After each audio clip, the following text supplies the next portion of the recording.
नमस्कार दोस्तों। इस वीडियो में मैं आपके लिए बताने वाला हूँ railway group D document verification के बारे में।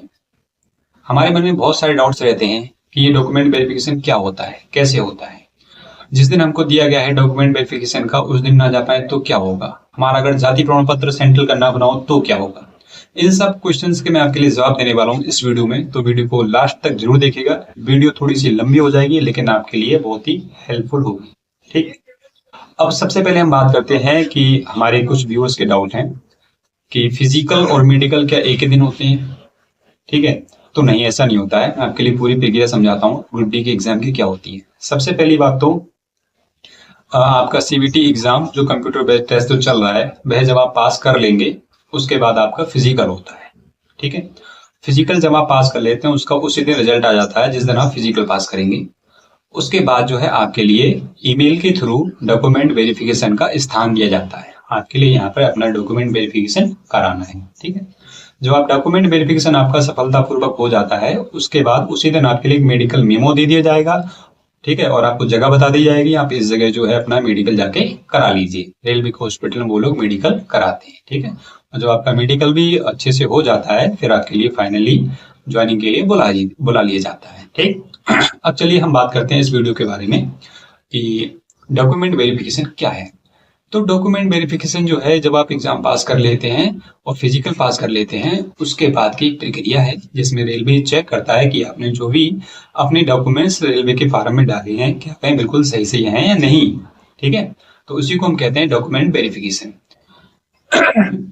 अब बात करते हैं कि डॉक्यूमेंट वेरिफिकेशन में मतलब किस किस तरीके से होता है। तो सबसे पहली बात तो जब मेरा डॉक्यूमेंट वेरिफिकेशन हुआ था, मैं आपका बताने वाला हूँ किस तरीके से मेरा हुआ था। मेरा जो डॉक्यूमेंट वेरिफिकेशन है गुवाहाटी में हुआ था। ठीक, जब हम वहां पर जिस जो जगह हमको दी गई थी मालीगांव, गुवाहाटी में मालीगांव जगह है, वहां पर दी गई थी। जब हम वहां पर पहुंचे तो अंदर जो है मतलब अनुशासन से बिल्कुल बैठाया गया और उसके बाद जो है हम हमारे लिए अंदर एक रूम में बुलाया गया जहां पर सभी ऑफिसर्स बैठे हुए थे और हमारे डॉक्यूमेंट्स को चेक करने वाले थे। ठीक, अब हम बात करते हैं कि क्या क्या डॉक्यूमेंट्स वहां पर ले जाने पड़ते हैं। सबसे पहली बात तो आपका आधार कार्ड जो बहुत ही ज्यादा जरूरी है। ठीक है, इसके बाद अलावा आपका पैन कार्ड अगर है तो आप पैन कार्ड ले जा सकते हैं, यानी कि आपकी बर्थ प्रूफ, आपका प्लेस प्रूफ जो है आधार कार्ड कहीं ना कहीं माना जाता है। ठीक है, लेकिन बर्थ प्रूफ आपका मेनली यानी कि जो जन्म तिथि का जो भी आपका प्रमाण पत्र होगा वह मुख्यतः 10वीं की मार्कशीट मानी जाएगी। ठीक, अब देखिए आपको ये डॉक्यूमेंट्स किस किस तरीके से ले जाने होंगे। सबसे पहली बात तो आपके जो भी डॉक्यूमेंट्स हैं उन सबको आप एक फाइल में अच्छे से आप लगा लीजिएगा। ठीक है, आपका आधार कार्ड हुआ, पैन कार्ड हुआ। ठीक, इसके अलावा आपकी जो भी शैक्षिक मार्कशीटें हैं, यानी कि जो पढ़ाई की जो मार्कशीट है, जैसे आपकी 10वीं की मार्कशीट मोस्ट इंपोर्टेंट है क्योंकि उसी से भर्ती हो रही है। ठीक, उसके अलावा अगर आप आईटीआई हैं तो आपकी आईटीआई की मार्कशीट। ठीक, इसके अलावा अगर आपने 12वीं कर रखी है तो आपकी 12वीं की मार्कशीट। आप अगर आप ग्रेजुएट हैं तो आपकी ग्रेजुएशन की मार्कशीट। ठीक है ना, बीएससी बीए जो भी है उसकी सारी मार्कशीट, यानी कि आपने जो भी अपनी शैक्षिक योग्यता फॉर्म में भरी है उन सब की मार्कशीट ओरिजिनल, ध्यान रखना इस चीज का। ठीक है, ओरिजिनल आपको ले जानी पड़ेंगी, वो सभी जो है ओरिजिनल चेक करते हैं। इसके अलावा हर एक की 3-3 फोटोकॉपी आपकी वहां पर लगती है। ठीक है ना, यानी कि सभी ओरिजिनल मार्कशीट और उनकी सभी की 3-3 फोटोकॉपी। अब इसके अलावा हम और डॉक्यूमेंट्स पर आते हैं, जैसे जाति प्रमाण पत्र। ठीक है, ओबीसी एससी एसटी जिसका भी आपका जाति प्रमाण पत्र है वह सेंट्रल लेवल का चलता है, राज्य सरकार का नहीं, केंद्र सरकार का के लिए जाति प्रमाण पत्र बनवाना होगा।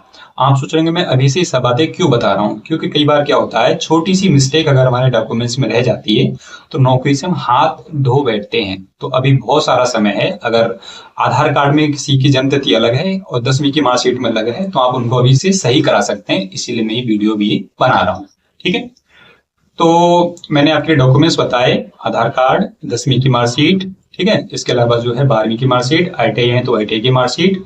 ठीक, ग्रेजुएशन अगर आप किया है तो ग्रेजुएशन की मार्कशीट, बीए बीएससी बीकॉम जो भी है वो सभी आप ले जा सकते हैं। इसके अलावा आपके जाति प्रमाण पत्र केंद्र सरकार का, फिर आता है निवास प्रमाण पत्र। ठीक है, राज्य सरकार का वह चलेगा क्योंकि आप जिस भी राज्य के रहने वाले हैं वही आपका निवास प्रमाण पत्र आपको देती है। ठीक है, जाति प्रमाण पत्र, निवास प्रमाण पत्र, इसके अलावा आय प्रमाण पत्र। अगर आपने फी कंसेशन के लिए लगाया है अपना आय प्रमाण पत्र तो आप वही जरूरी है ले जाना। ठीक है ना, ईडब्ल्यूएस का जो सर्टिफिकेट होता है वह वित्तीय वर्ष का होना चाहिए, जो चालू वित्तीय वर्ष है यानी कि इसी साल का लेटेस्ट बना होना चाहिए। और वैसे ये जितने भी जाति निवास आय जो भी हैं वह बिल्कुल 1 साल के अंदर ही बने हुए होने चाहिए, ठीक है ना, वरना कहीं ना कहीं वहां पर समस्या खड़ी हो जाती है। अब हमारे मन में डाउट आता है कि भैया जो है हमारी 10वीं की मार्कशीट में नाम अलग है, आधार कार्ड में नाम अलग है पिताजी का या फिर माताजी का, या फिर हमारा खुद का नाम थोड़ा सा चेंज है, तो भाई उसे आप सही करा लीजिए। जो भी 10वीं की मार्कशीट में नाम है, जन्म तिथि है, उसी को आप आधार कार्ड में करा लीजिए, वरना वहां पर जो है छोटी सी गलतियां आपको भारी पड़ सकती है, ठीक है ना। तो ये तो बात हो गई यहाँ पर इनको कागजों को लेकर, ठीक है। तो भाई जो भी आपके कागजों में जो भी मिस्टेक्स हैं उन सभी को आप अभी से ठीक कर लीजिए बिल्कुल, क्योंकि बाद में बहुत ज्यादा टाइम आपको मिलने वाला नहीं है। फरवरी में एग्जाम एंड होगा, उसके 1-2 महीने बाद रिजल्ट आ जाएगा, रिजल्ट के 1-2 महीने बाद आपका फिजिकल हो जाएगा, फिर आपका डॉक्यूमेंट वेरिफिकेशन और फिर मेडिकल, फाइनली आपको ज्वाइनिंग मिल जाएगी, ठीक। अब देखिए जब आपका ज्वाइनिंग लेटर आता है तो उसमें भी बहुत सारे डॉक्यूमेंट्स की जरूरत होती है, ठीक।